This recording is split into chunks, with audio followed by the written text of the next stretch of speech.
Então, hoje nós vamos retomar, eu quero finalizar o nosso assunto das boas obras e falar de fé e obras, que afinal de contas é o enfoque aqui de Tiago na nossa exposição. Tudo bem? Muito bom. Deixa eu abrir a minha tela aqui.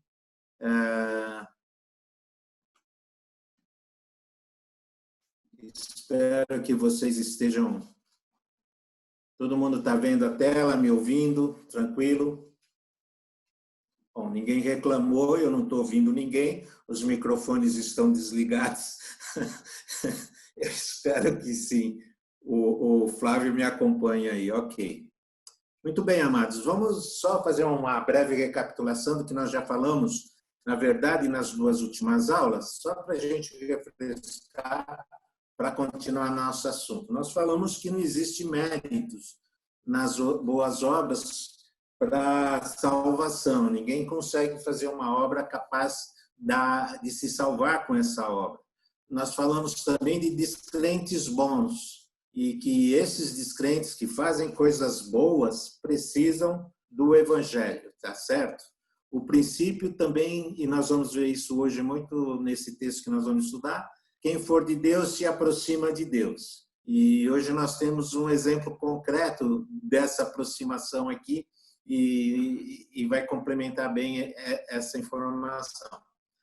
Também falamos que anistiar do pecado por boas obras realizadas anula o sacrifício de Cristo. Não cabe na nossa doutrina que uma pessoa fazendo boas obras seja salva, porque se isso é verdade, anula o sacrifício de Cristo. Nós vimos isso também. E nós falamos, olha, Deus é justo em todos os seus julgamentos. E Ele não vai cometer injustiças no juízo final. Nós estudamos, inclusive, que as pessoas vão ser julgadas pelas informações que elas tinham até o dia que elas se encontrarem com o Senhor. Então, uma pessoa tem mais informações do que a outra, e tudo isso o Senhor vai levar em consideração para dar a sua sentença no juízo final. Ninguém será injustiçado e nós precisamos confiar que Deus é justo e Ele não vai cometer nenhum equívoco. Nós falamos sobre as religiões, do judaísmo, do catolicismo e do espiritismo. No domingo passado, falamos que essas três religiões, elas são voltadas para o mérito pelas obras. Através deles, as pessoas, nestas religiões, as pessoas podem conseguir a salvação através das boas obras. E falamos do protestantismo, que não crê nisso. A doutrina protestante diz que nós somos salvos pela fé. E as obras são evidências dessa fé. Então, primeiro vem a salvação sem as obras, e depois as obras são evidências da fé. Essa é a nossa doutrina. E eu falei na semana passada sobre nós temos boas obras, né? Que nós temos instituições que fazem boas obras. Nós falamos que para você ter uma instituição é necessário uma estrutura razoável, tanto de gente como de recursos, como de espaço. E exige até uma certa burocracia, vamos dizer assim. E mencionamos também algumas situações onde a nossa igreja já passou, já se envolveu com algumas dessas situações. Nós tínhamos uma associação na igreja que cuidava de reforço escolar, lá no passado. Nós falamos sobre o abrigo Teresa Leme, que a igreja ia uma vez por mês lá visitar as velhinhas lá. Falamos também que os irmãos se reuniam aí, faziam uma cota e faziam uma compra no Ceasa para depois distribuir para os cotistas lá. Isso também nós falamos. E também nós já fizemos também campanha para o abrigo da Pedra de Guaratiba. Isso já faz muitos anos.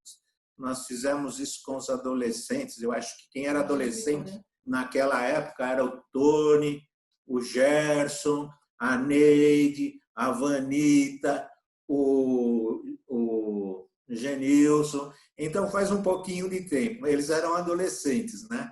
E nós passamos, recolhemos sabão, sabonete, pasta de dente, para mandar para o nosso abrigo. Então, nós temos um abrigo congregacional que cuida de órfãos desamparados. Então, são atuações que a igreja já fez. E eu estive pensando também que faltou, aliás, alguns irmãos até me cutucaram sobre isso, sobre a igreja no momento. Nós não temos nenhuma organização formal, mas isso não significa que nós estejamos não fazendo nada. A igreja, ela, dessa maneira informal, vou chamar aqui de rede do bem, né? E eu posso citar algumas coisas que acontecem, você há de convir comigo. Por exemplo, nós temos irmãos dando assistência para outros irmãos hospitalizados, né? Existe até um rodízio de irmãs, eu lembro aqui, no caso da nossa irmã Otília, mais recentemente a Beth e outras irmãs também se revezaram no cuidado de uma outra irmã, com a minha mãe também, né? Então, as irmãs cuidam, né? A igreja também faz eventos beneficentes com fins assistenciais. De vez em quando, a necessidade de alguns irmãos e algum evento é feito. Nós temos também feito algumas atividades pontuais, por exemplo, reforma na casa de um irmão, pintura na casa do outro irmão. Nós também temos irmãos comprometidos com ajuda financeira para irmãos em dificuldades, também é uma outra atividade, com apoio emocional, com apoio espiritual também. Nós também damos socorro a quem nos procura em condições específicas. Eu lembro que o ano passado bateu aí na nossa porta alguém que precisava de um fogão e nós trabalhamos com os diáconos e a igreja providenciou o fogão para aquele irmão. Existem os bazares beneficentes que fazem uma distribuição aí na redondeza da igreja. Nós temos também a igreja ela dando assistência para idosos desassistidos. Eu gostaria de lembrar aqui com vocês o caso do nosso irmão Lourenço, um pouco tempo atrás aí, que os próprios filhos dele não estavam exercendo o papel de filhos, enfim. E o Daniel foi quem se empenhou muito, né, nesse processo de dar assistência e cuidado do nosso irmão Lourenço, que já partiu para a glória. Tempos atrás, a igreja cuidou da nossa irmã Gerolina, e era uma viúva sem filhos, sem parentes, sem ninguém no mundo.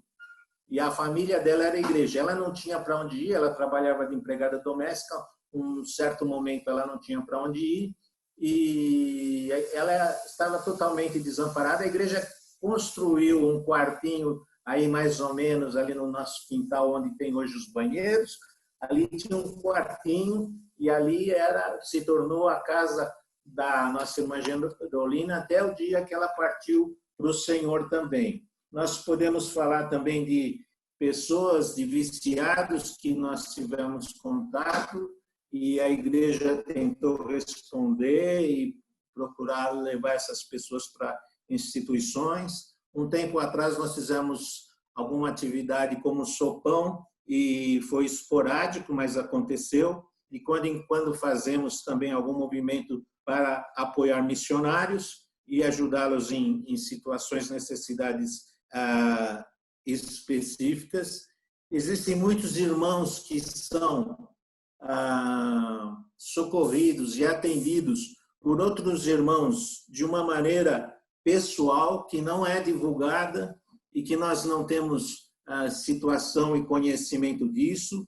E, enfim, eu creio que aí você pode já ter uma ideia de quantas coisas nós fazemos mais na informalidade, mas que não deixa de ser boas obras no contexto de igreja, tá certo? Uma coisa importante dizer é o seguinte: nós nunca dissemos não para ninguém, nunca ninguém bateu na nossa porta para nós dissermos que nós não vamos te ajudar. E na verdade, para fazer o bem é só ficar atento, você sabe disso, espero que você perceba isso e deve perceber como cristão, né? E enfim, então nós não temos uma instituição, mas existe uma rede atuante ajudando as pessoas. Então não dá para a gente dizer a igreja não está fazendo nada. Não.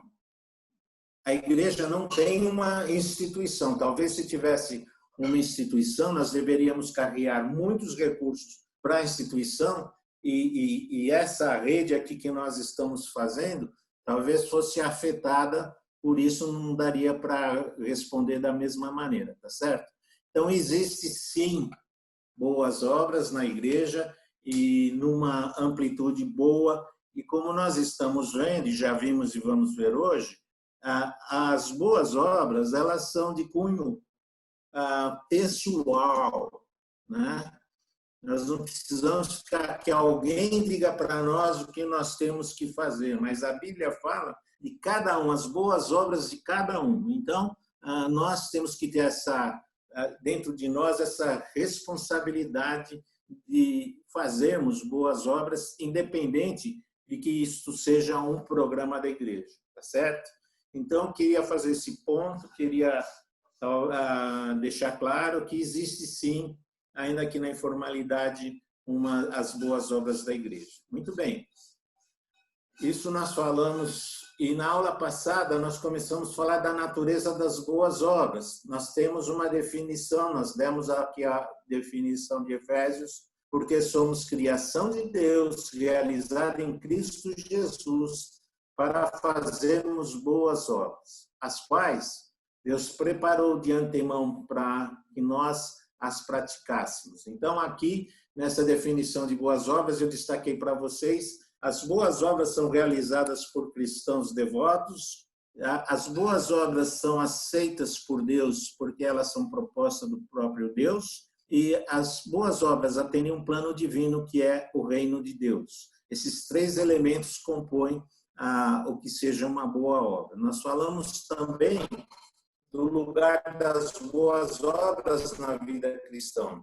Nós conversamos sobre como saber se uma boa obra é uma boa obra de Deus. Nós falamos que nós tínhamos a revelação da palavra de Deus, hoje o pastor repetiu isso, de que a palavra de Deus, ela tem tudo o que nós precisamos para ter uma ideia do que seja boas obras. Falamos do Espírito Santo que nos impulsiona as boas obras e nós também falamos da nossa consciência, que pesa de acordo com aquilo que fazemos, tá certo? Então, existem propulsores que nos fazem nos mover na direção das boas obras. Falamos também que boas obras não são para conquistar vantagem, nem na comunidade, nem perante Deus, né? E aquela história lá dos hipócritas que oravam na praça tal, e recebiam louvor dos homens. E Jesus fala, eles já receberam a sua recompensa, tá certo?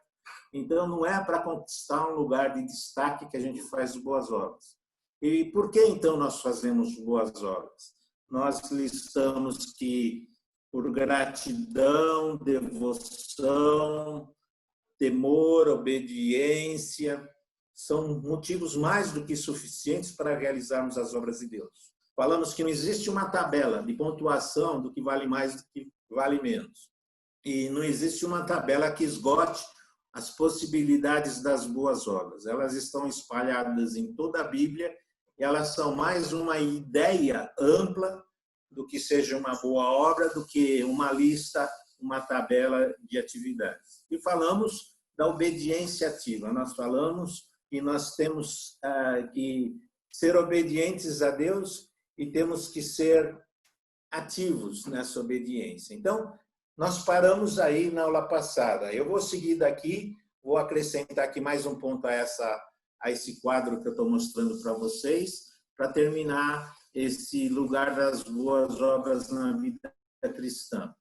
E assim, as boas obras são frutos de um relacionamento com Jesus Cristo. Eu falei que precisa ser cristão, eu já citei esse verso que eu vou pôr aqui na tela agora diversas vezes, que a gente precisa olhar isso aqui e nos preocuparmos e olharmos para dentro de nós. Veja bem o que Jesus diz aqui, ó.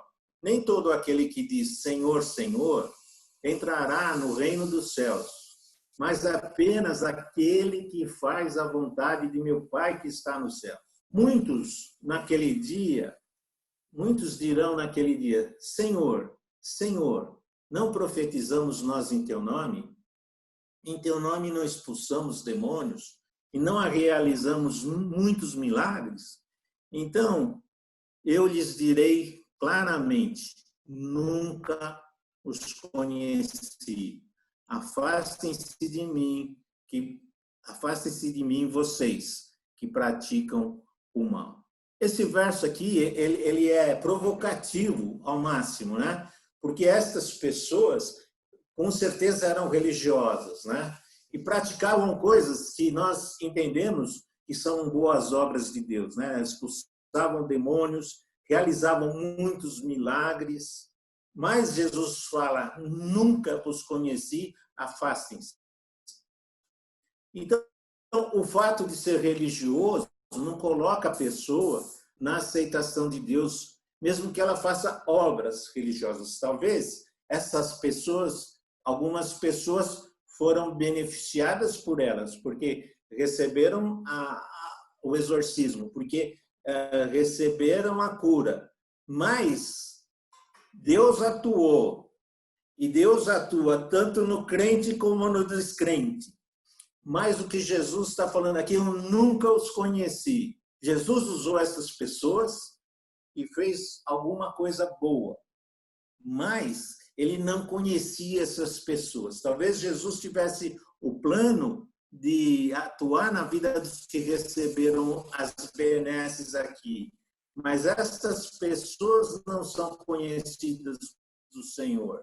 E eu acho que isso, nos nossos dias, é um exemplo muito concreto que nem todo mundo que diz Senhor, Senhor, vai entrar no reino de Deus. Então, existe essa necessidade de um relacionamento com Cristo, não apenas de atividades religiosas, né?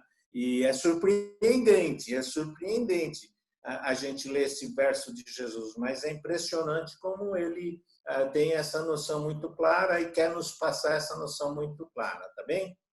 Ok. Então, aqui nós temos a quarta dimensão daquilo que nós falamos. Agora, eu gostaria de falar rapidamente também com vocês sobre recompensas, tá certo? Vocês lembram que as obras, elas, para alguns, elas se tornam um objetivo de recompensas, né? Mas eu acho que antes vale a pena dar um break aqui. Talvez alguém gostaria de comentar alguma coisa. Eu gostaria de abrir aqui antes de entrar especificamente nas recompensas, eu gostaria de ouvir vocês. Talvez alguém queira fazer alguma observação nisso que eu já acabei de falar até aqui. Igual? Pois não. Nesse texto aí, nesse versículo, quando Jesus fala a respeito daqueles que expulsaram demônios e realizaram muitos milagres em seu nome, aí Jesus diz, afastem-se de mim esses que praticam o mal. Como conciliar essas coisas, né? Milagres em nome de Jesus, que foram muitos milagres, não é? E que praticam o mal. Você pode dar mais explanado sobre isso? Na verdade, nós vamos ver, e ele aborda isso também lá em Timóteo, que a gente deve se afastar de pessoas como essas, que são pessoas desqualificadas e que as suas obras revelam, além do que elas estão fazendo ali, existem outras dimensões na vida dela que as traem. Então, elas não estão desqualificadas perante o Senhor, essa é a palavra que é usada em Timóteo, que elas têm outras dimensões da vida delas que não correspondem. A vida ali religiosa delas, o exercício religioso deles, é uma dimensão da vida de tais pessoas. E nós vemos com frequência, eu acho que hoje em dia existem muitos exemplos aí na mídia de muita gente que leva uma vida religiosa, né, de aparências, né, mas que existem outras dimensões lá na vida dela que não aparecem, mas com o tempo a natureza delas se manifesta, né? Aquele negócio de você criar uma cobra como bichinho de estimação, uma hora ela apresenta a natureza dela. Da mesma forma, acontece aqui. As pessoas vivem no entorno do tema religião, mas em algum momento elas vão mostrar que elas não têm o compromisso, a salvação de Jesus Cristo, ok? Não dá para... Quem sabe muito dessas coisas, eu acho que é o Senhor que enxerga todas as coisas. Pode ser que a nós, eventualmente, passe desapercebido, mas é por isso que vai haver um julgamento onde as obras vão ser evidência da fé da pessoa. Então, se a pessoa vai ser aceita por Deus, vai ser recebida por Deus, ou se ela vai ser rejeitada por Deus, as evidências vão ser as obras. Por isso que o Evangelho fala que tem obras claras e tem as obras ocultas que também vão ser manifestas. Então, às vezes, nós conseguimos detectar na vida de pseudos cristãos, nós conseguimos detectar, e Timóteo fala, Paulo instrui Timóteo, afaste-se desses, porque são falsos mestres. Mas, às vezes, passa encoberto por nós, e aí a coisa vai ser revelada no juízo final, e a gente vai ser surpreendido lá. Então, por isso que é um assunto até certo limite humano, mas ele aí talvez seja só um assunto que venha a ser revelado por Deus. Mas a natureza do indivíduo não passa desapercebida, tá bem? Um pouquinho só, Pera aí que a Cida acho que pediu aqui que ela quer fazer uma pergunta. Vem falar aqui perto do microfone. É só porque parece que a gente pensa em boas obras sempre como assistência social, né? E essa é a minha dúvida. Boas obras não é só assistência, né, social. Não, nós vamos ter hoje dois exemplos. O exemplo de Abraão e o exemplo de Raabe, que está aqui no texto que nós vamos estudar. Esses dois exemplos, eles vão indicar para nós que as boas obras eles não eram assistência social, né? Então, a vontade de Deus tem outras coisas que são vontade de Deus, que são boas obras, que não necessariamente a assistência social. Estão me dando sinal aqui que eu tenho que ir para frente na nossa aula. A Vera tinha pedido. Vera, rapidinho, por favor. É só sobre o julgamento do que pode ser bom ou ruim no nosso meio, né?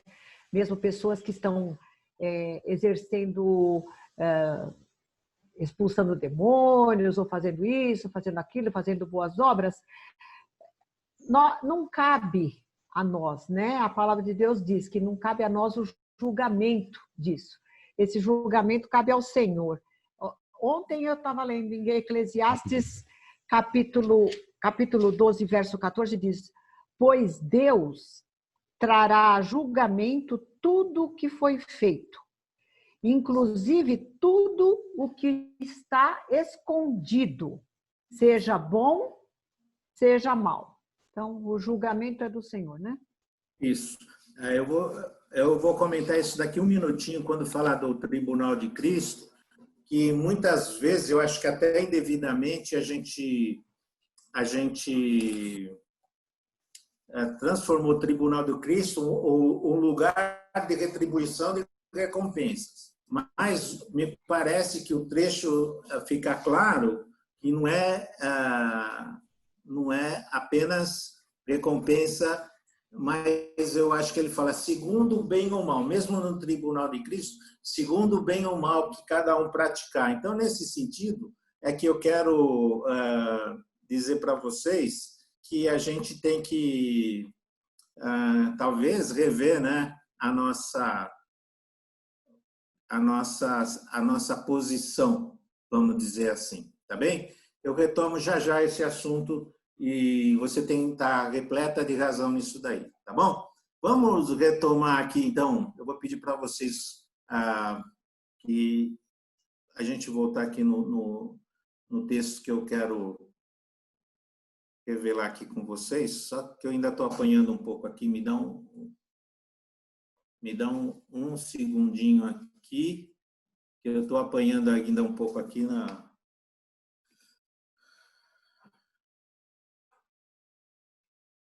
Eu tô apanhando no seguinte, peraí. Tenham paciência comigo, amados. Eu preciso... Não está aparecendo o que eu preciso. Eu preciso compartilhar, share a minha tela aqui, peraí. Vamos ver se eu consigo mostrar para vocês agora. Então, as recompensas, tá? Eu vou falar aqui um pouco sobre as recompensas, porque é claro que a gente... Puxa vida, eu não consigo... Agora foi. As recompensas, vamos lá. Deus tem prazer naqueles que lhe são fiéis, e a palavra de Deus diz que ele vai recompensar a cada um. Sirvam aos seus senhores de boa vontade como ao Senhor, e não aos homens, porque vocês sabem que o Senhor recompensará a cada um pelo bem ou mal que praticar, seja escravo, seja livre. Eu gostaria de lembrar para vocês aqui, ele fala recompensar a cada um, e cada um terá uma recompensa segundo o bem ou mal. Nós não podemos ter em mente que existe um pagamento pelas boas obras que nós fazemos. Aquela parábola que Jesus fala dos trabalhadores que ele contrata para ir cuidar da vinha, Jesus fala assim, olha, ele contratou gente na primeira hora do dia e mandou lá e falou, vou pagar um denário. Depois, mais para frente, na hora do almoço, ele contratou outro tanto. Falou, olha, eu vou lhe pagar o valor devido. Não falou. Depois, às 15h, ele contratou outro grupo. E, finalmente, às 17h, ele contratou outro grupo. Na hora de pagar todo mundo, ele deu um denário para cada um, que era o salário de um dia de trabalho.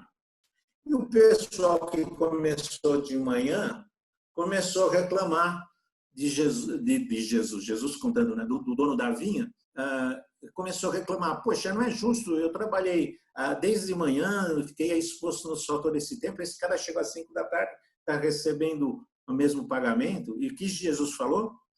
O trabalhador, o dono da vinha falou, amigo, eu contratei você, combinei com você que eu ia te dar um denário.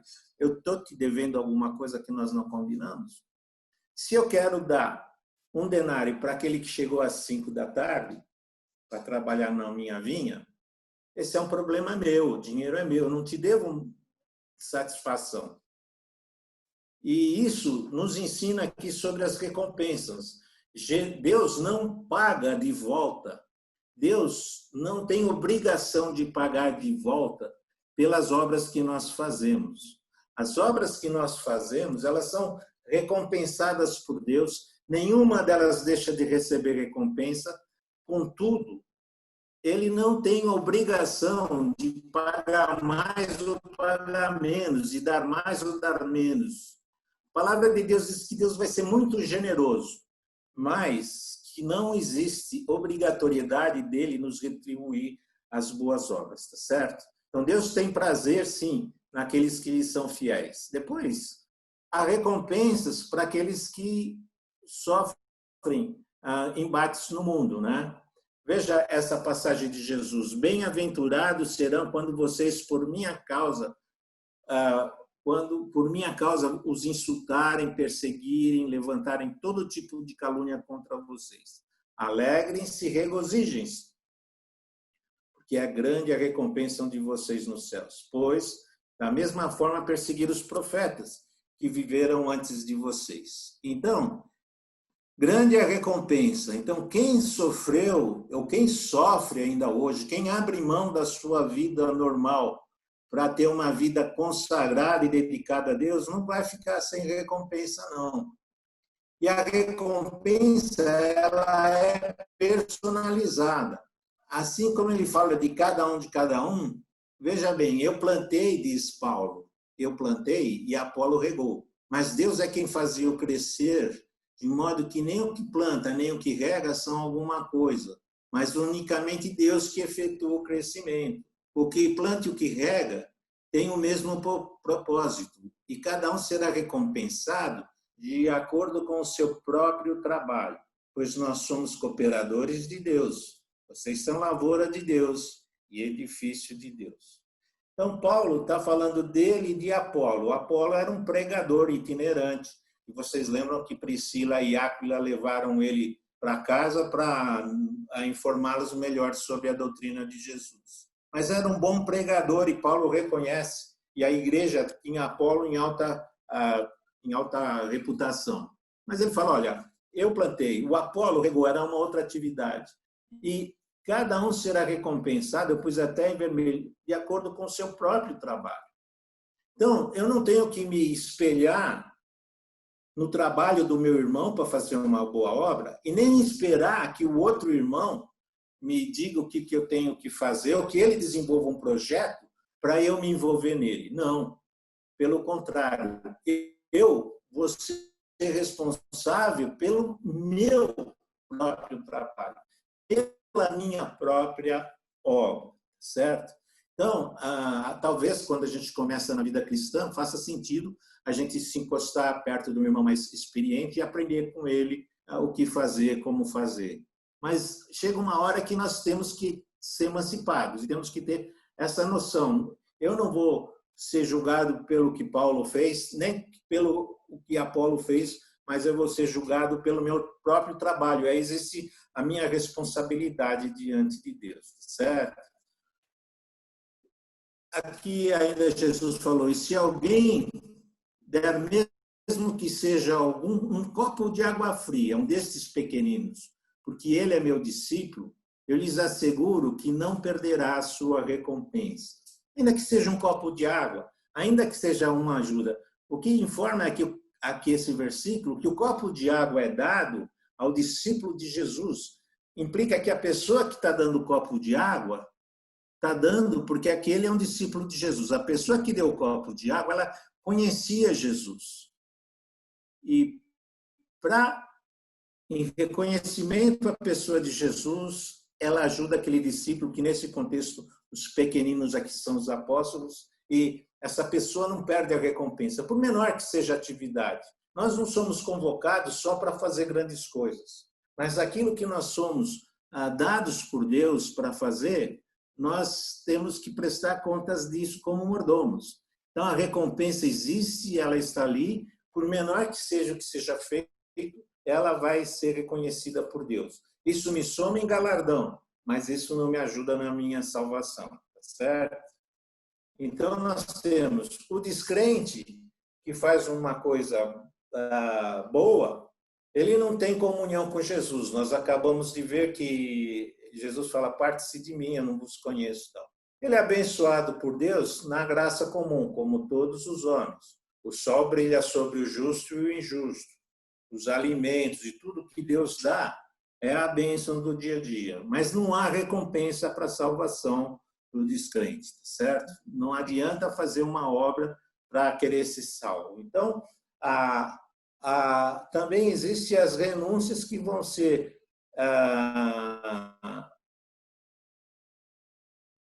recompensadas. Olha aqui, ó.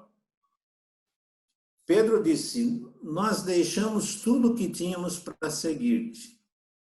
Respondeu Jesus, digo-lhes a verdade, ninguém que tenha deixado casa, mulher, irmãos, pai ou filhos, por causa do reino de Deus, deixará de receber na presente era muitas vezes mais, e na era futura a vida eterna.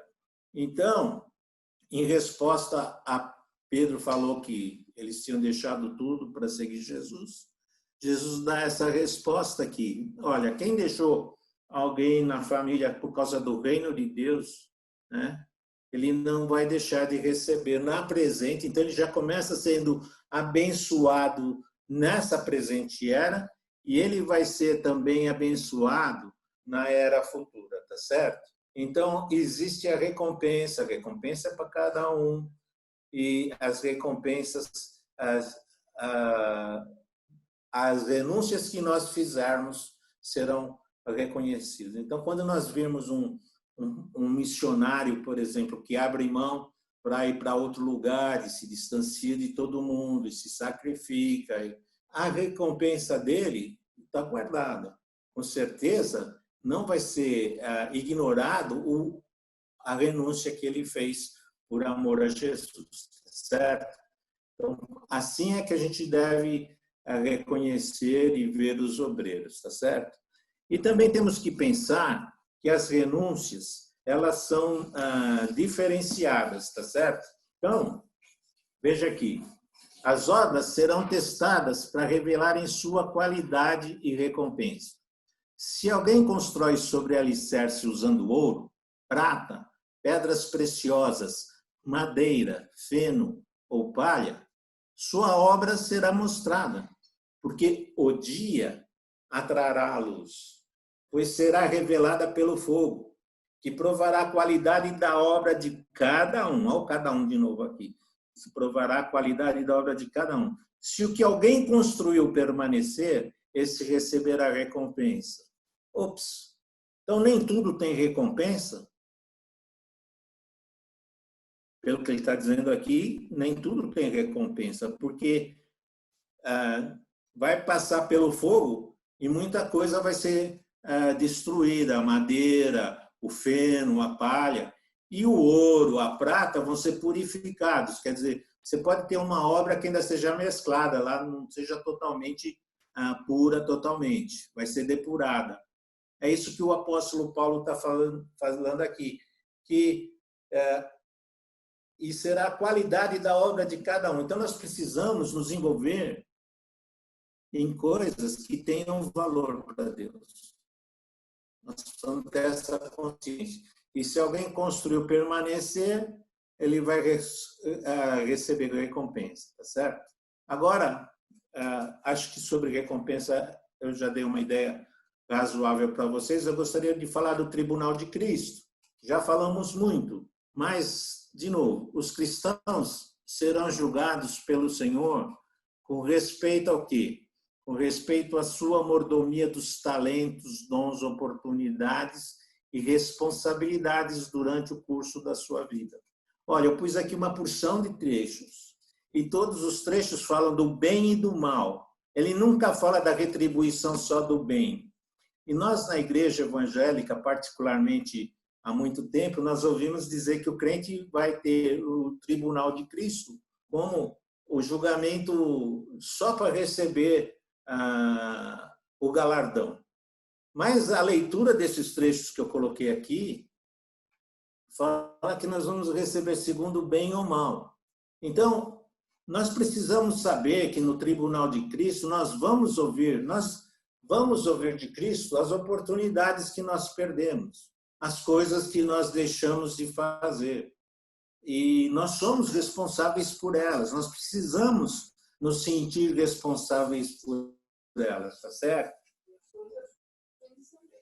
Então, nós precisamos pensar que não vai ser só um festão, mas que também haverá coisas que nós vamos ter que ouvir. O Senhor vai dizer para nós o que nós também perdemos e negligenciamos, também faz parte. Não quer dizer que nós vamos perder a salvação. O cristão não corre nenhum risco de rejeição no juízo final. Por quê? Porque pertence à família de Deus. Então, ele não perde a salvação. Mas o cristão vai receber um galardão de acordo com o que ele fez, uma recompensa de Deus de acordo com o que ele fez com a sua vida. Mas vai ouvir também das oportunidades, das negligências que ele fez. E isso vai ser triste também. Então, graças a Deus não se perde. Eu acho que essa é a grande notícia, a gente não perde o céu, mas a vida eterna, né? Mas existe uma responsabilização, ok? Muito bem. Entramos agora no nosso tema, que é fé e obras. Eu acho que nós já aqui adquirimos um conhecimento suficiente de obras. E agora nós vamos entrar no assunto do nosso tema de hoje. Eu gostaria que você abrisse comigo lá em Tiago, capítulo 2, verso 14 a 26, para nós lermos o que Tiago fala sobre fé e obras. E eu já disse aqui na aula anterior o seguinte: existia uma grande distorção, porque os judeus vinham com a ideia de mérito pelas obras, salvação pelas obras. Os judeus convertidos certamente sabiam do valor das obras, como eles batalharam com isso, e como Jesus viveu o seu ministério terreno, e como a igreja primitiva vivia o seu ministério terreno. Agora eles foram dispersos e estão no exterior, e de repente eles não estão mais fazendo obras. Então, Tiago está preocupado com isso. Ele já falou lá no capítulo 1, olha, vocês têm que ser praticantes, não apenas ouvintes. E aqui ele está trazendo a fé e a obra como coisa junto para tentar corrigir uma distorção de cristãos que estavam vivendo uma fé verbal, contemplativa, racional, mas não estavam praticando as obras. É nesse contexto, essa é a preocupação de Tiago, tá certo? Então vamos ler aí, capítulo 2, verso 14. De que adianta, meus irmãos, alguém dizer que tem fé e não tem obras? Acaso pode a fé salvá-lo? Se um irmão ou irmã estiver necessitando de roupas e do alimento de cada dia, e um de vocês lhe disser, vá em paz, aqueça-se, alimente-se, até satisfazer-se, sem, porém, lhe dar nada, de que adianta isso? Assim também a fé, por si só, se não for acompanhada de obras, será morta. Mas alguém dirá, você tem fé, eu tenho obras. Mostra-me a fé sem obras e eu lhe mostrarei a minha fé pelas obras. Você crê que existe um só Deus? Muito bem. Até mesmo os demônios creem e tremem. Insensato. Quer certificar-se de que a fé sem obras é inútil? Não foi Abraão, vosso antepassado, justificado por obras, quando ofereceu seu filho Israel, Isaque, sobre o altar? Você pode ver que tanto a fé como as obras estavam atuando juntas. E a fé foi aperfeiçoada pelas obras. Cumpriu-se assim a escritura que diz: Abraão creu em Deus, e isso lhe foi creditado como justiça. E ele foi chamado amigo de Deus. Vejam que uma pessoa é justificada por obras e não apenas pela fé. Caso semelhante ao de Raabe, a prostituta. Não foi ela justificada pelas obras quando acolheu os espias e os fez sair por outro caminho? Assim como o corpo sem espírito está morto, também a fé sem obras está morta. Então, esse trecho todo, ele aborda essa questão de fé e obras, e ele diz que não dá para a gente falar de fé sem as obras. Esse trecho, ele é muito importante para nós protestantes, e surgiu aí um debate, pseudo-debate, mas existiu um concreto, do debate de fé versus obras. Por quê? Porque o Lutero, né? Lutero foi quem defendeu essa ideia bíblica de que a justificação era pela fé e não pelas obras.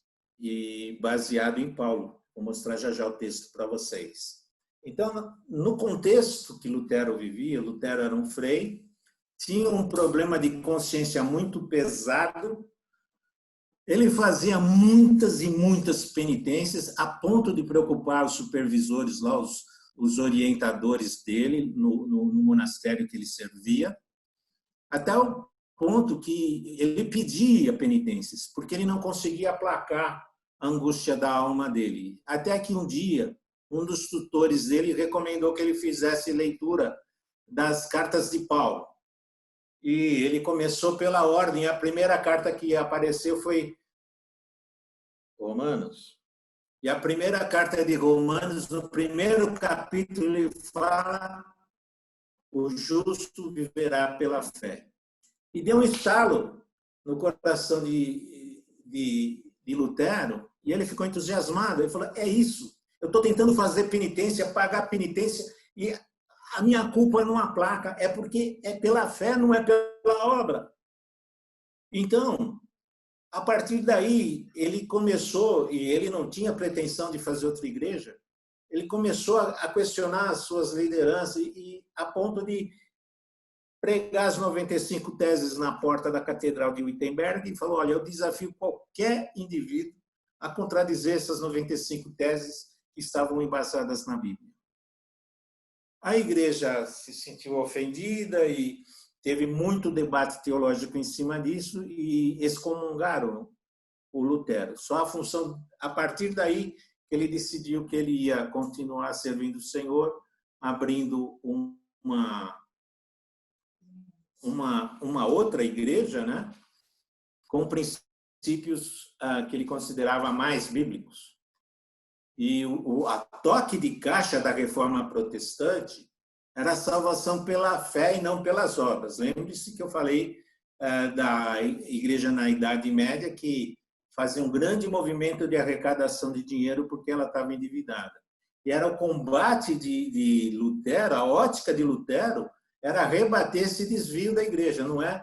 Porque se o irmão está fazendo obra, está dando dinheiro para a igreja, está fazendo boa obra, está fazendo caridade, ele está se considerando salvo, mas ele está fora da palavra de Deus, porque ele não tem compromisso, o compromisso que se exige com Jesus. Então, era muito perigoso, e Lutero queria combater isso. E por isso ele foi meio que como que um inimigo das obras, né? Foi taxado como um inimigo das obras. Mas ele escreveu um comentário na Epístola de Romanos.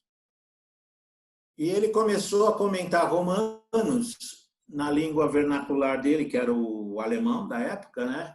E na introdução do livro de Romanos, ele escreveu assim: esta fé é uma coisa poderosa, sempre ativa e viva. Para esta fé, é impossível não praticar coisas boas sem cessar. A fé não pergunta se as obras devem ser praticadas, mas antes que a pergunta seja feita, ela já praticou e está constantemente a realizá-la. Portanto, qualquer pessoa que não pratica tais obras é uma descrente. Então, quem escreveu isso foi Lutero. E pelo que nós lemos aqui, Lutero não está dizendo que ele é contra as obras. Ele não abole as obras. Ele lutava para dizer que as obras não são de serventia para a salvação. E ele se baseia em Paulo. Então, vou pôr aqui o que Paulo falou, porque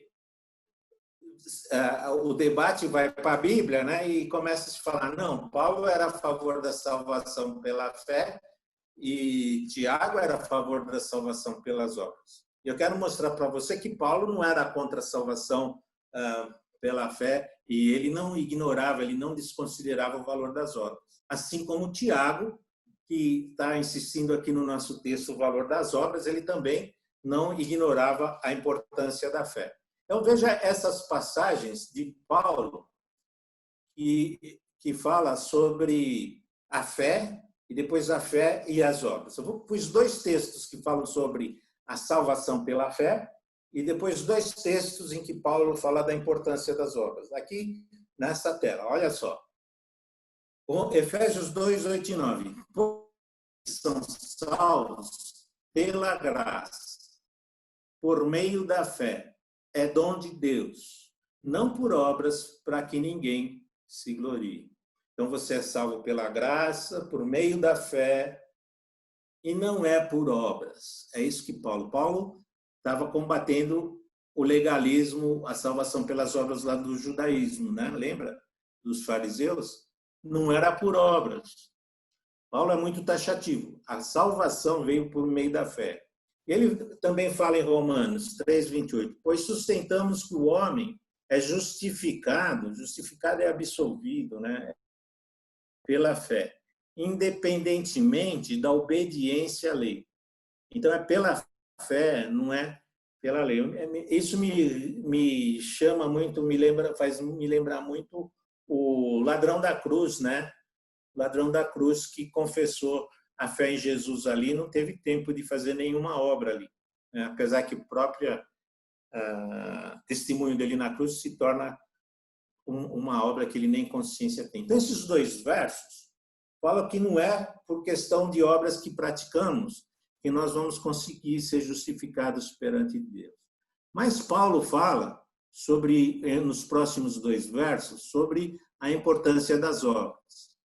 Porque Efésios 2:10, porque somos criação de Deus, realizada em Cristo Jesus, para fazermos boas obras, as quais Deus preparou de antemão para que nós as praticássemos. Então, ele falou antes que a salvação não era pelas obras, mas ele fala que nós somos criação, já somos salvos, somos criação de Deus em Cristo Jesus, já estamos salvos aqui para fazermos as boas obras. Então, aqui nesse trecho, as boas obras decorrem de algo que veio antes. Somos criação de Deus realizados em Cristo Jesus. E o outro verso, que também vai junto com esse, se alguém se purificar dessas coisas, ele está falando lá de falsos ensinos, será vaso para a honra, santificado, útil para o Senhor e preparado para toda boa obra. Então, quem se purifica lá dos falsos ensinos, das heresias, está sendo purificado, útil e preparado para toda boa obra. Então, você olha os 2 primeiros versos, fala que a salvação é pela fé. Os 2 versos seguintes falam que nós temos alguma coisa para fazer com essa fé que nós recebemos, para fazermos boas obras, preparado para toda boa obra, somos salvos para fazer alguma coisa. E essa boa coisa, nós estamos falando que são as boas obras de Deus, tá certo? Então, Paulo não é contra as obras, ele só não defende que as obras possam salvar. É isso que ele corrige. E essa é o cerne da teologia protestante, tá certo? Muito bem. Tiago, agora vamos Tiago. A gente fala, não, Tiago está defendendo aqui as obras. Veja aqui, ó, a chave nesses 2 versos aqui. Tiago, que é o nosso texto. Versos 22 e 24. Você pode ver que tanto a fé como as suas obras estavam atuando juntas. E a fé foi aperfeiçoada pelas obras. Ora, Tiago não está falando que a fé e que as obras estavam separadas, estavam atuando juntas, fazem parte de um pacote. Tá certo? E ele, no verso 24, fala, cumpriu-se a escritura que diz, Abraão creu em Deus e isso foi creditado como justiça. E ele foi chamado de amigo de Deus. Vejam que essa pessoa é justificada por obras e não apenas pela fé. Essa pessoa é justificada por obras e não apenas pela fé, tá certo? Então, no primeiro verso, 22, a fé e as obras estão atuando juntas. Aqui, a pessoa é justificada por obras e não apenas pela fé. Mas, afinal, ele está se contradizendo? Ele está dizendo alguma coisa diferente de Paulo? Não. Os dois afirmam e falam da mesma coisa. Uma coisa que eu achei muito interessante no comentário que eu li, que eu acho que é muito pedagógico aqui, é quando ele fala assim, olha, Paulo fala que nós somos justificados pela fé. Paulo está falando de um momento da nossa vida que é o momento da salvação. No momento da salvação, todas as obras que nós fizemos antes dessa salvação não são obras de Deus. Não são obras feitas dentro daquelas boas obras, porque essa pessoa não é conhecida ainda por Deus. Ela ainda não tomou a sua decisão. Então, Paulo está alertando isso. Olha, no dia da nossa salvação, as obras que vinham antes não contavam. Mas nós temos o dia da salvação e a decorrência é que nós somos salvos para as boas obras. O que vem depois são as boas obras, decorrente desse momento da salvação que é pela fé. E Tiago, ele aponta para um segundo momento que nós vimos aqui, que ele está falando, já nos versos anteriores, que é do julgamento do dia final. Então, no dia do julgamento final, você vai carregar a salvação em Cristo Jesus, que foi quando você nasceu espiritualmente, e nesses dois períodos você teve o período da fé. Então, aqui, no julgamento final, as evidências são o quê? São a sua fé salvadora em Jesus Cristo e as obras que você realizou até aqui. Então, são momentos diferentes na vida cristã. Eu gostei muito dessa explicação desse nosso irmão, tá bem? Ok. Rapidinho. Uma leitura novamente do trecho do nosso estudo de hoje. Que adianta, irmãos, alguém dizer que ter fé se não tem obras? Acaso a fé pode salvá-lo? Se nós estamos no dia do julgamento final, a fé confirma as nossas obras. A fé vai revelar quem nós somos, de fato que nós cremos. Tá certo? Então é por isso que as obras já estão acumuladas desde o dia da nossa salvação. Depois ele fala nos versos 15 e 16, se um irmão ou irmã estiver necessitado de roupas, alimento de cada dia, e um de vocês disser, vá em paz, alimente-se sem porém lhe dar nada, de que adianta isso? Você não está exercendo misericórdia nem compaixão, não adianta.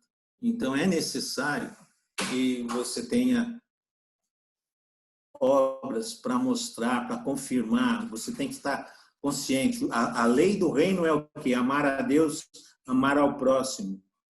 Né? Então, nós precisamos mostrar esse amor de maneira prática, certo? É aí que entram as nossas obras. Depois, no verso 17, assim também a fé por si só, se não for acompanhada de obras, está morta. Quer dizer, dentro da definição de fé, dentro da natureza da fé, ela inclui a... Tem alguém com o microfone aberto, fazendo barulho. Assim também, a fé por si só, se não for acompanhada de obras, está morta. Então, não adianta a fé não salva, mas ela evidencia a fé que eu tenho. E no dia do julgamento final, as obras vão dizer quem eu sou. Tá certo? É isso que Tiago está querendo resgatar naquela comunidade dos seus leitores. Olha, vocês estão aí com uma fé teórica e isso é incompatível com o Evangelho, com os ensinamentos de Cristo. Você precisa ter uma fé ativa, porque essa fé inclui obras com consequência natural. Mas alguém dirá, aqui é, vamos dizer, uma discussão teórica, ele cria uma pessoa falando isso. Mas alguém dirá, você tem fé, eu tenho obras. Mostra-me a sua fé sem obras, eu lhe mostrarei a minha fé pelas obras. Você crê que existe um só Deus? Muito bem. Até mesmo os demônios creem e tremem. Então, o crer, o entendimento, a concepção de Deus, até os demônios têm. Só que eles não fazem as obras de Deus, não é verdade? Mas as obras são assim como que o comprovante da nossa fé. São como que um abalizador da nossa fé. E é isso que Tiago está querendo ressaltar aqui. Olha, no dia do julgamento, que vai ser posto na mesa é o que nós fizemos, tá? E aí ele fala, insensato, quer testificar-se de que a fé sem obras é inútil? E aí ele vai dar dois exemplos. Ele vai dar o exemplo de Abraão e o exemplo de Raabe. Ele põe assim de Abraão. Não foi Abraão, nosso antepassado, justificado por obras, quando ofereceu seu filho Isaque sobre o altar? Você pode ver que tanto a fé como as suas obras estavam atuando juntas, e a fé foi aperfeiçoada pelas obras.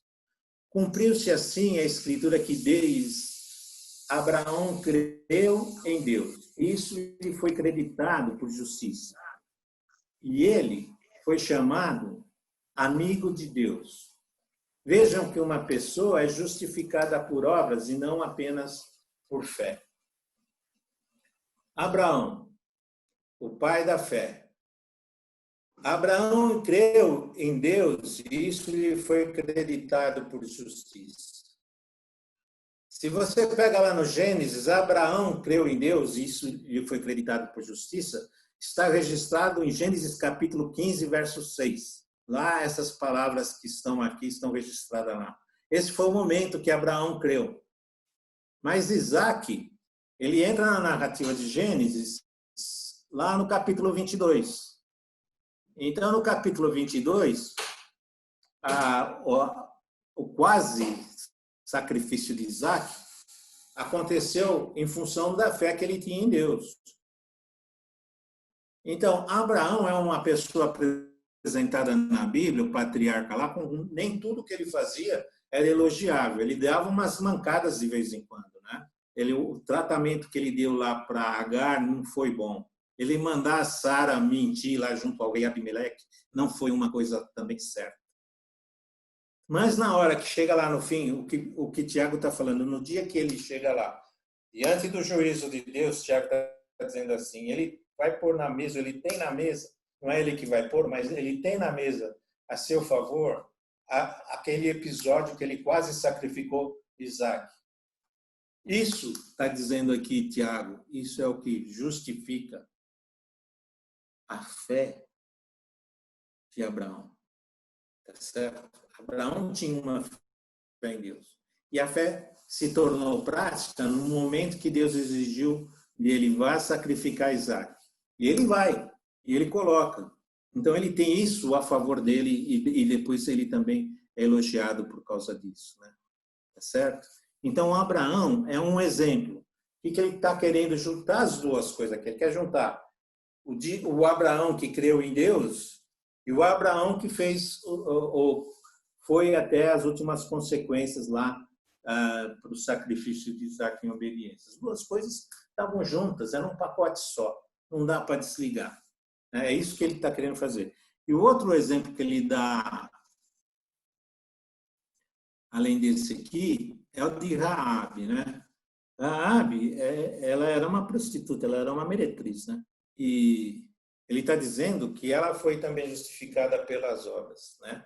Essa é uma encrenca, esse trecho, se você pensar bem. Raabe é interessante, assim, se você pega lá em Josué, capítulo 2, você vai ver o seguinte, que Raabe, quando os espias, Josué tinha mandado 2 espias para invadir Jericó, ele mandou 2 espias para verificar, ele pegou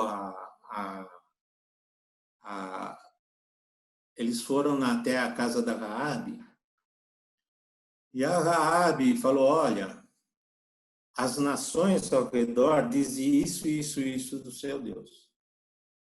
Bem, ela é de Jericó. Ela não tem nada a ver Ela é uma pagã. Mas ela tem, lembra que a gente falou que as pessoas vão ser agidas, vão ser julgadas pelo tanto da revelação que elas tiveram de Deus? Uns têm mais dessa revelação, uns menos. Mas no capítulo 2 de Josué, ela fala o que era a crença no entorno dela lá, o que o pessoal falava, e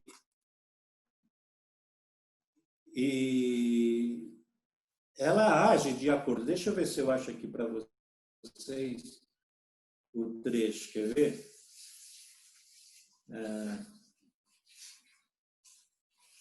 Ela vem, ela fala assim, ela sabe do que eles já fizeram no Mar Vermelho, e ela fala o seguinte das nações ao redor do povo de Israel que está ainda buscando o território deles.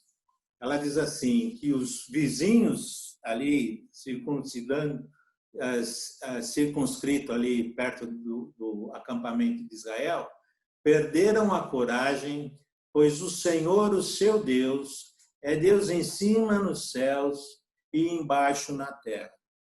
Capítulo 2, verso 11. O seu Deus, o seu Senhor, seu Deus é Deus em cima nos céus e embaixo na terra. Essa era a revelação que ela tinha de Deus naquele momento. E ela creu que Deus era Deus no céu e na terra e deu cobertura para os espiões. Depois o rei ficou sabendo, mandou o pessoal fazer lá uma investigação lá na casa dela. Ela desceu os espias pelo muro e ela fez um acordo com os espias. Olha, o dia que vocês invadirem Jericó, vocês vão ter que proteger a minha família. Ela não tinha dúvida de que ia acontecer e ela agiu assim.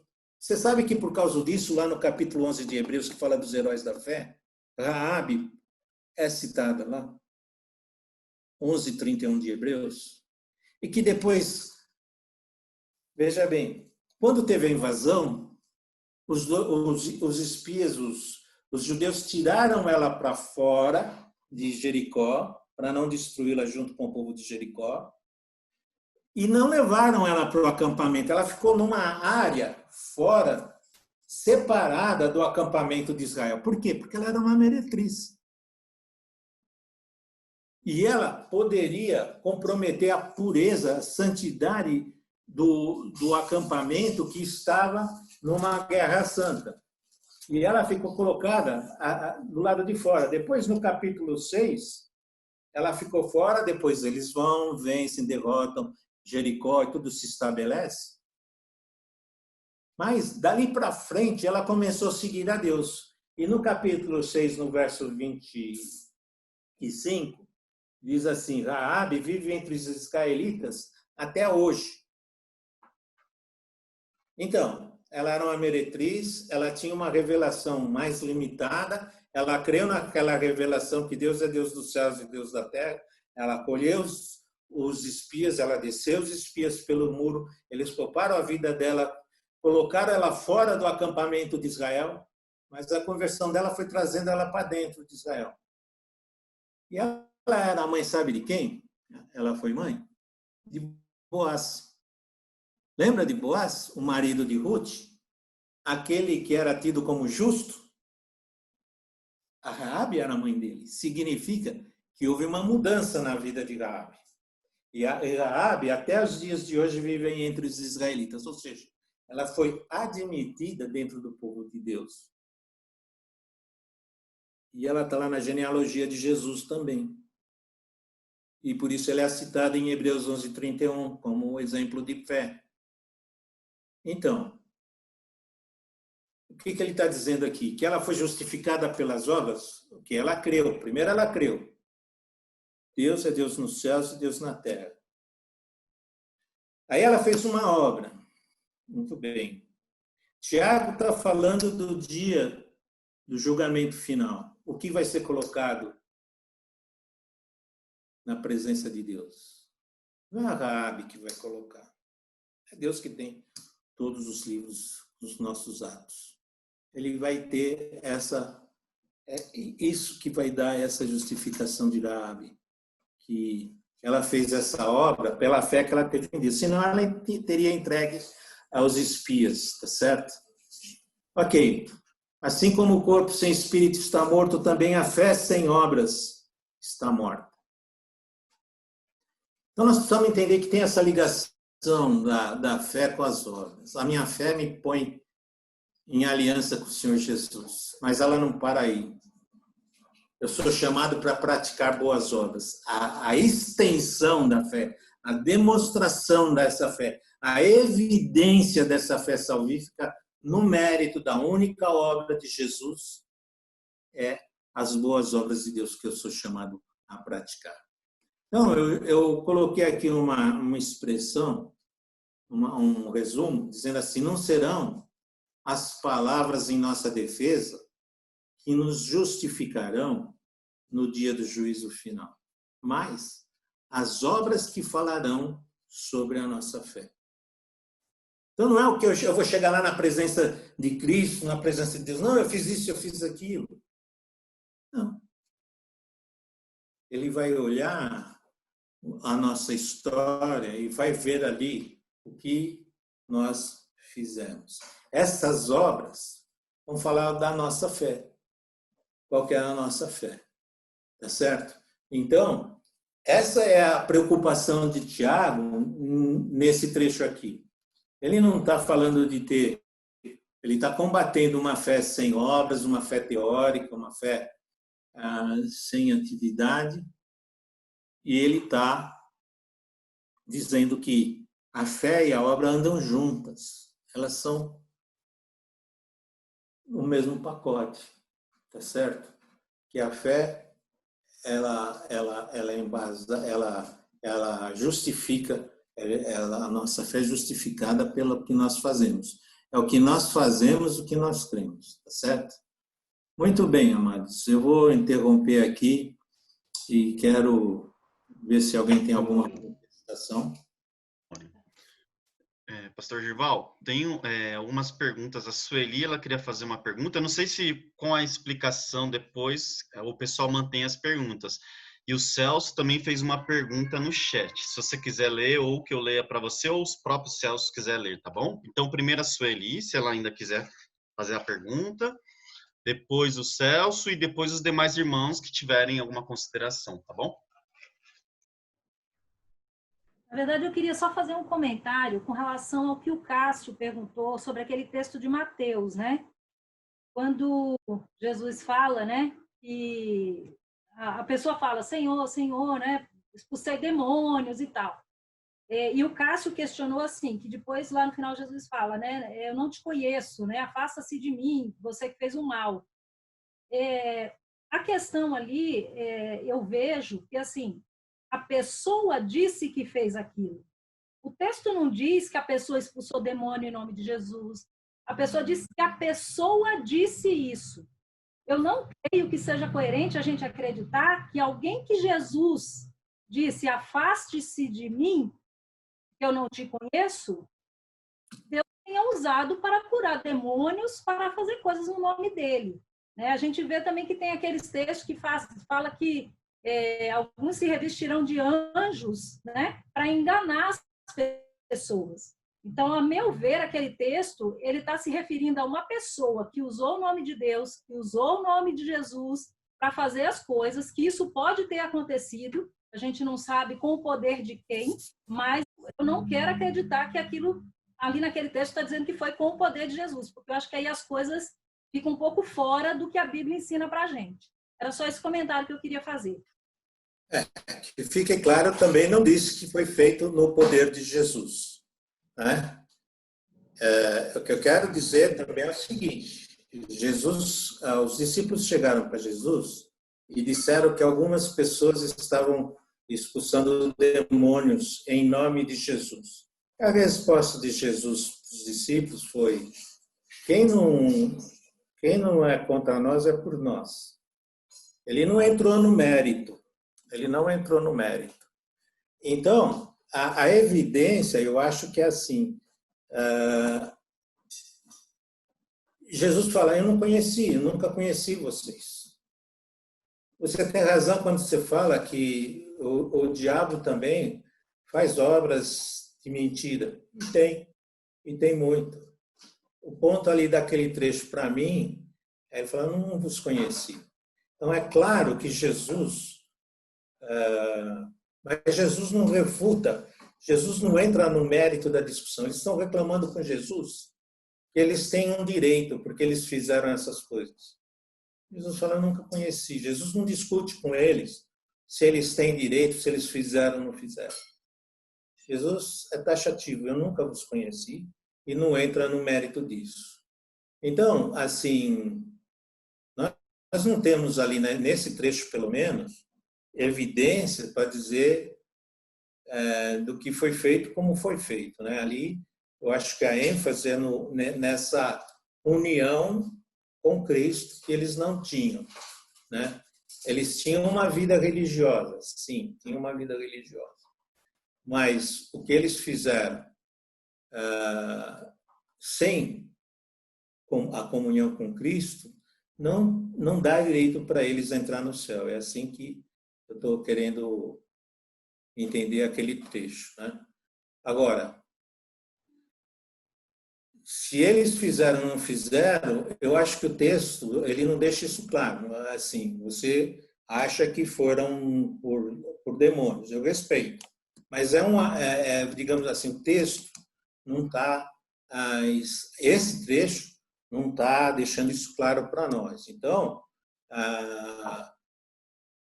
é preciso tentar também perceber isso, né? Que ele não está no mérito de se aconteceu ou não aconteceu, está no mérito de conheço ou não conheço. Aí a gente pode tomar decisões, ir para outros trechos e tal, mas esse trecho ele não diz para mim o porquê, o que aconteceu de fato, né? Porque o próprio Jesus não... Até porque, nesse trecho também, nós temos que considerar o seguinte, Jesus ele está falando de um ponto de vista teórico, ele não está falando de um caso específico. O trecho ali, ele está enfocando o dia do destino final das pessoas, né? E então, ele usou esse exemplo para dizer que tem pessoas que vivem na vida da religião e com certeza usa o nome dele também e que não tem essa comunhão com Cristo, né?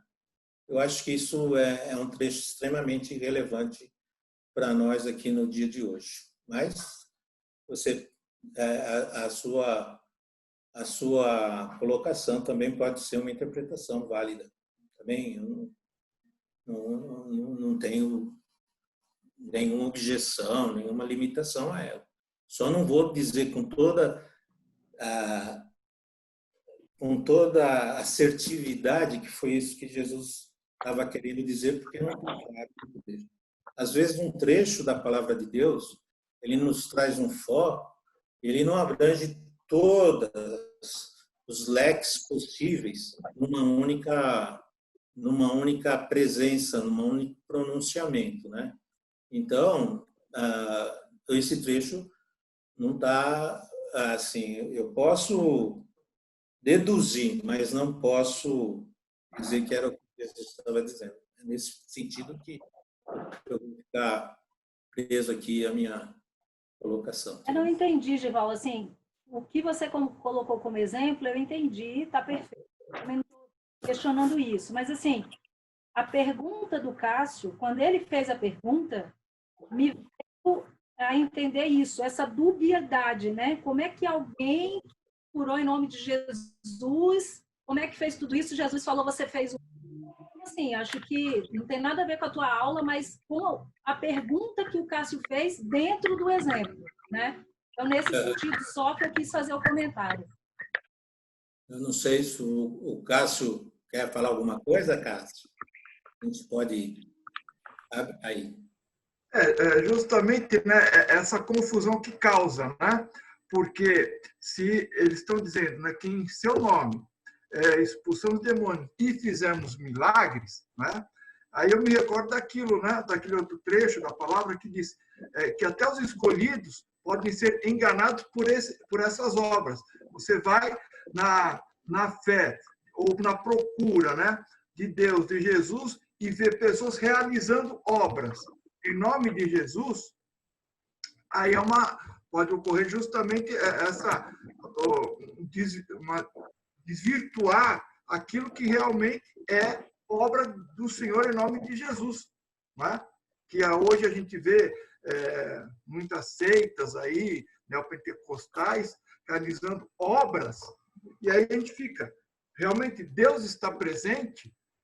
Ou como nós estamos estudando, quando chegar o dia, essas obras, né, irão a julgamento e pelo fogo serão depuradas, né? Então, é nesse momento, né, nesse texto, me vem justamente isso, de nós termos essa sabedoria de discernirmos, né, que realmente quem está fazendo a obra e realizando milagres, né, no poder de Jesus. De repente, não no nome, mas no poder de Jesus. Eu acho que existe o seguinte, que também nós precisamos considerar que o Espírito Santo nos revela e nós temos que julgar todas as coisas, né? E a gente não pode ser um crédulo útil, né? Acreditar em todos os ventos de doutrina, em todas. A palavra de Deus diz que nós temos que testar todos os espíritos, né? E nós temos o Espírito Santo. Se o Espírito Santo dentro de nós vai criar uma dúvida, uma insatisfação, uma insegurança com relação àquilo que está sendo apresentado. Nós não precisamos, porque tudo que nós precisamos para crer já está revelado na palavra de Deus, né? Então, o fato de eu não responder, talvez, aos apelos que a pessoa queira, ou às reclames que a pessoa queira, né? Não significa que eu estou apostatando da minha fé, está faltando. Não, se eu sou comprometido, eu tenho o Espírito do Senhor, eu tenho permissão do Senhor para duvidar. Eu posso deixar uma coisa no cabide até o dia que o Senhor me dê certificação ou não. Então, uma obra que acontece hoje, tem horas que você não consegue dizer naquele momento. Por exemplo, naquele evento que nós tivemos aqui na vida da igreja, da nossa igreja, inclusive, sobre os dentes de ouro, o pessoal começou a ficar com dente de ouro. Não, você tem que crer que é obra do Espírito, sei o quê. Deixa no cabide. O tempo vai mostrar para nós a que veio aquilo. Se eu não tenho condição de dizer com todas as letras que não é obra do Senhor, eu também não tenho condição de dizer não é obra do Senhor, se eu estou em dúvida. O Espírito Santo tem que confirmar dentro de mim. Então, o tempo passou e se mostrou que veio aquela onda, né? Tá certo? Então, eu quero crer que a gente tem que testar os espíritos e, na dúvida, a gente tem que deixar diante de Deus para Deus revelar. E Ele vai revelar, né? É por aí que eu vou, tá bem? Ok, deixa eu ver a outra pergunta aqui, que eu o meu chefe, deixa eu ver, que ele está olhando feio para mim. Deixa eu ler aqui a pergunta do Celso. Posso interpretar que sou justificado pelas obras somente por aqueles que têm sua origem na fé? Parece que o descrente, até o ateu, faz obras e não são aceitas diante de Deus, somente por isso. Se isto for verdadeiro, também devo entender que se não apresento obras como efeito da fé, significa que não tenho fé e, portanto, não sou salvo? Muito bem, eu já citei o ladrão da cruz. O ladrão da cruz, ele não teve tempo de fazer. Qual foi a boa obra do ladrão da cruz? A boa obra do ladrão da cruz foi o testemunho que ele deu, quando as palavras que ele disse na cruz a respeito do Cristo. Tá certo? Ele não teve tempo de fazer nada além disso. A gente não tem o histórico da vida dele, mas, assim, a fé, tem um trecho lá no capítulo 6 de João, deixa eu ver se eu acho para vocês aqui. João 6.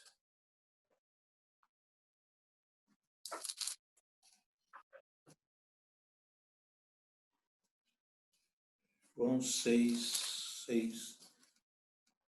João 6, ele estava falando lá para um público, lá pela multidão, e no verso 28 ele diz o seguinte: a multidão lá, o pessoal lá que estava no entorno dele, das palavras dele, disse: o que precisamos fazer para realizar as obras que Deus requer? O que precisamos fazer? E a resposta de Jesus foi: a obra de Deus é esta, crer naquele que ele enviou. Então, ele está dizendo aqui que essa fé, que esse crer em si, já é uma obra. Porque eles perguntavam, e a visão deles era com vistas à obra, e Jesus respondeu com as próprias palavras deles. Olha, a obra que requer aqui de você é crer naquele que Deus enviou. Então, a fé aqui, pelo que ele está dizendo, já é em si uma obra. O que não dá é para a gente separar. Nós somos criados para a boa obra, para a boa obra. Eu não consigo achar justificativa, e eu acho que é isso que o Tiago está fazendo, o ponto dele aqui é esse, né? Não dá para a gente falar, eu creio, ponto final, né? Não é uma fé contemplativa, e ela é uma coisa interligada. O Espírito Santo vai nos impulsionar para coisas boas. Então, o Tiago está combatendo essa ideia de ter a fé sem a obra, né? Não sei se respondi, o Celso quer falar. Abre o microfone aí que está fechado. Só para... Eu acho que o assunto está mais do que bem explicado, está excelente. Só quero repisar que se o nosso coração egoísta, empedernido, for incapaz de levantar um dedo na direção do próximo, é bom eu temer e tremer, porque tem algo muito errado aí se eu me confesso como um cristão salvo, né? Eu acho que é esse baita interrogação que Tiago está deixando para nós aqui nesse trecho, né? Mas a gente não pode sair desse trecho sem se perguntar: e aí, o que eu faço com a minha vida? Eu tenho que me sentir responsável. Eu sou responsável, eu tenho que me sentir responsável. E eu não posso negligenciar essa responsabilidade que vai explicar a minha fé. A Cida está aqui do meu lado, ela quer fazer uma pergunta. Eu perguntei no começo o que era boas obras, né? A gente sempre pensa em boas obras com relação ao nosso irmão, mas boas obras também é amar a Deus. E eu acho que isso tem que ficar muito claro para nós, porque as boas obras com relação ao nosso irmão, por isso que eu insisti que a gente sempre pensa em ação social, em algum benefício para o nosso irmão, em ajudá-lo financeiramente ou nas suas necessidades. Mas boa obra também é amar a Deus, porque Jesus falou isso. Eu lembro que você falou isso na primeira aula, na sua primeira aula. Então, amar a Deus sobre todas as coisas também é boa obra, né? Então, entra aí a salvação? Não sei. Nós precisamos olhar para dentro de nós, assim, tem muitas, como eu disse, não existe uma tabela de coisas. Às vezes, eu tenho a impressão, aqui é uma impressão de de crente igrejeiro já a vida inteira, né? Às vezes existe uma tentação da gente se esconder em atividades religiosas, né? Então, eu me concentrar em algumas atividades, assim, mais voltadas à atividade da igreja e ignorar essa dimensão toda outra do meu próximo, né? É complicado, né? E às vezes eu preciso pensar isso. Eu fico aí, estudo, preparo aula, eu cuido de afazeres da igreja é o suficiente. Eu não devo negligenciar o próximo, o meu próximo. Então, eu não devo me esconder dentro de atividades religiosas como satisfatório. Eu acho que nós temos que olhar para as pessoas ao nosso redor. O tempo todo existe esse diálogo dinâmico, né? E quando Deus vai colocando as pessoas na nossa frente, Ele vai nos desafiando. O que eu faço por essa pessoa, né? E, enfim, e aí eu tenho que responder, né? Praticamente, objetivamente com isso daí, tá certo? Então, existe, por exemplo, essa é a diferença que a gente tem com os monastérios, né? Que você tem um pessoal que fica separado lá só numa parte de, digamos, de adoração e tal, sem contato com indivíduos, por exemplo, né? E isso não é só isso, não é só isso, né? Então, hoje eu acho que a gente sai dessa aula aqui do Tiago, pelo menos a intenção dele, e eu estou tentando repassar isso com os irmãos, e daí? E a minha vida, como é que fica o meu cristianismo? Né? Eu já tenho meus caminhos, né? Eu já tenho os meus atalhos, e de repente a gente precisa repensar em algumas coisas, rever algumas coisas, trocar algumas coisas, tá certo? Então, amados, era isso que eu tinha para hoje. Eu espero que você comigo já esteja consciente de que não existe nenhuma divisão doutrinária entre Paulo e Tiago, né? E que nem Lutero era contra o que Paulo estava ensinando ou contra o que Tiago estava ensinando, mas que fica muito claro quando a gente aborda do ponto de vista das boas obras.